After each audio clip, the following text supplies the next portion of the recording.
Ubak ne lang lengdo MLA Bariam Jongka Rembai Constituency, ubala job arsin na kaseng Kongres, mentah habawan pai biang siya kasain perthei, loong baka daw ka bakongsan, kalong baka jingwan pai biang jong u siya kasain perthei, kadai namar baka constituency ka ba ula siya kriship house nem menshua, haka jaka bakandang kiw hakine ki saus nem, kalahiar penban.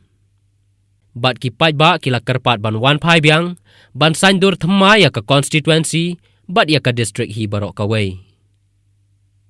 Habaya day bat ka jinglej ban penyaso bat ka parti NPP, uba ne lang lengdo, ulaong baka daw ka long ba uyoi baka day ka ne ka sorkar, hapo ka jingyalam jong ukon rat ke sangma kum menteri rangba,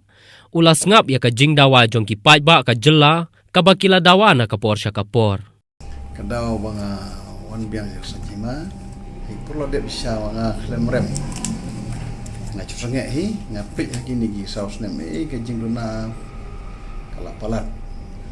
Haka diplomen gi wakar kondusi gi jonga ba kamjo ke distrik Borobuai. Ata kadaw ka pinlong nga mga perkhat biang na ka jing kren ki pait jonga ki baw ang ki habele biang bantuan dor biang yang mereka konstitusi ke jongi samha ma ban ya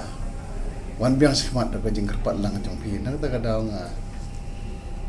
nganda perkat ba kumbaga tu ni menai ngasnya ude ban ele ban kontes biang an ya wandur da ba da bomiat kelam dan ke jembon nam na pelong nga bandung ke parti NPP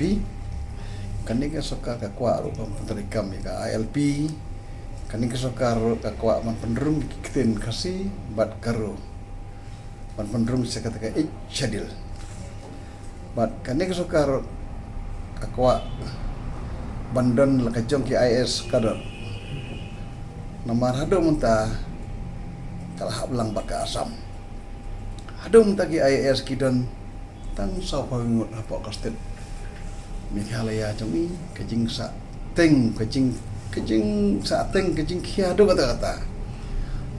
ba trim UCM bukan rat kisah macam ni ulah penyak hado kane kisah ngidang kam KIS apa kastet Meghalaya jami ku menyau punyumut hado mentah kiduna kumba live and remote tekane sukar kalau file ka RPDB spam code kalau syak banti uyong biang dabopan ya ka like sen